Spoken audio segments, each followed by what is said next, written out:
Hi ಎಲ್ಲರಿಗೂ simple recipe ಚಾನಲ್ಗೆ ಸ್ವಾಗತ. ಇವತ್ತಿನ ರೆಸಿಪಿಯಲ್ಲಿ ಸಿಂಪಲ್ ಆಗಿ ಚುರುಮುರಿ ಯಾವ ರೀತಿಯಾಗಿ ಮಾಡೋದು ಅಂತ ನೋಡೋಣ. ಚುರುಮುರಿ ಅಂದರೆ ಯಾರಿಗೆ ತಾನೇ ಇಷ್ಟ ಆಗಲ್ಲ ಹೇಳಿ. ಈಗ ಹೇಗೆ ಮಾಡೋದು ಅಂತ ನೋಡೋಣ.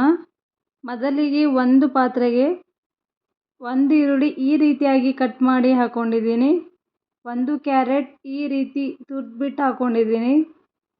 ಒಂದು ಟೊಮೊಟೊ ಸಣ್ಣದಾಗಿ ಕಟ್ ಮಾಡಿ ಹಾಕ್ಕೊಂಡಿದ್ದೀನಿ. 2 ಹಸಿಮೆಣಸಿನ್ಕಾಯಿ ಈ ರೀತಿ ಕಟ್ ಮಾಡಿ ಹಾಕ್ಕೊಂಡಿದ್ದೀನಿ. ಸ್ವಲ್ಪ ಕೊತ್ತಂಬರಿ ಸೊಪ್ಪು ಸಣ್ಣದಾಗಿ ಕಟ್ ಮಾಡಿ ಹಾಕ್ಕೊಂಡಿದ್ದೀನಿ. ಸ್ವಲ್ಪ ಶೇಂಗಾ ಬೀಜ ಎಣ್ಣೆಯಲ್ಲಿ ಫ್ರೈ ಮಾಡಿಬಿಟ್ಟು ಹಾಕ್ಕೊಂಡಿದ್ದೀನಿ. ಹಾಗೆ ಅರ್ಧ ಸ್ಪೂನ್ ಅಚ್ಕಾರದ ಪುಡಿ ಹಾಕ್ಕೊಂಡಿದ್ದೀನಿ. ಹಾಗೆ ರುಚಿಗೆ ತಕ್ಕಷ್ಟು ಉಪ್ಪು ಹಾಕ್ಕೊಂಡಿದ್ದೀನಿ. ಅರ್ಧ ಸ್ಪೂನ್ ಗರಂ ಮಸಾಲ ಹಾಕ್ಕೊಂಡಿದ್ದೀನಿ. ಹಾಗೆ ಸ್ವಲ್ಪ ಅರಿಶಿನ ಹಾಕ್ಕೊಂಡಿದ್ದೀನಿ. 1-2 ಸ್ಪೂನ್ ಎಣ್ಣೆ ಹಾಕ್ಕೊಳ್ತಾ ಇದ್ದೀನಿ. ಹಾಗೆ ಅರ್ಧ ನಿಂಬೆಹಣ್ಣಿನ ರಸ ಹಾಕ್ಕೊಳ್ತಾ ಇದ್ದೀನಿ.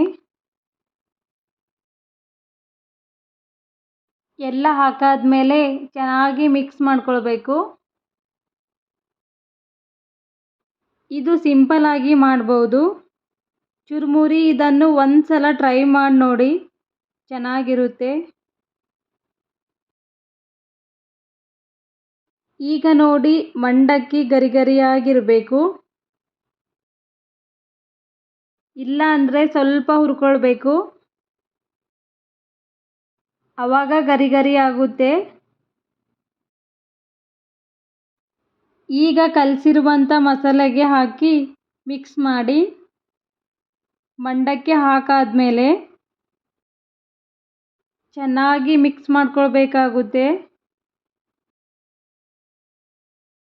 ಸಂಜೆ ಟೈಮ್ನಲ್ಲಿ ಏನಾದರೂ ತಿನ್ನಬೇಕು ಅನಿಸಿದಾಗ ಚುರುಮುರಿ ಮಾಡ್ಕೋಬಹುದು. ಇವಾಗ ಎಲ್ಲ ಕಲಸಿದ ಮೇಲೆ ಈಗ ಚುರುಮುರಿ ರೆಡಿ ಆಯಿತು. ಈಗ ಪ್ಲೇಟಿಗೆ ಹಾಕ್ಕೊಳ್ತಾ ಇದ್ದೀನಿ. ಇದನ್ನು ಬೇಗ ತಿನ್ನಬೇಕು, ಇಲ್ಲ ಅಂದರೆ ಮೆತ್ತಗಾಗುತ್ತೆ. ನೋಡಿ ಎಷ್ಟು ಚೆನ್ನಾಗಿ ಬಂದಿದೆ. ನೀವು ಕೂಡ ಒಂದು ಸಲ ಟ್ರೈ ಮಾಡಿ ನೋಡಿ. ಸಿಂಪಲ್ ಆಗಿ ಚುರುಮುರಿ ಯಾವ ರೀತಿಯಾಗಿ ಮಾಡೋದು ಅಂತ ನೋಡಿದ್ರಲ್ಲ. ಈ ವಿಡಿಯೋ ಇಷ್ಟ ಆದಲ್ಲಿ ಲೈಕ್ ಮಾಡಿ, ಶೇರ್ ಮಾಡಿ ಹಾಗೂ ಸಬ್ಸ್ಕ್ರೈಬ್ ಮಾಡಿ.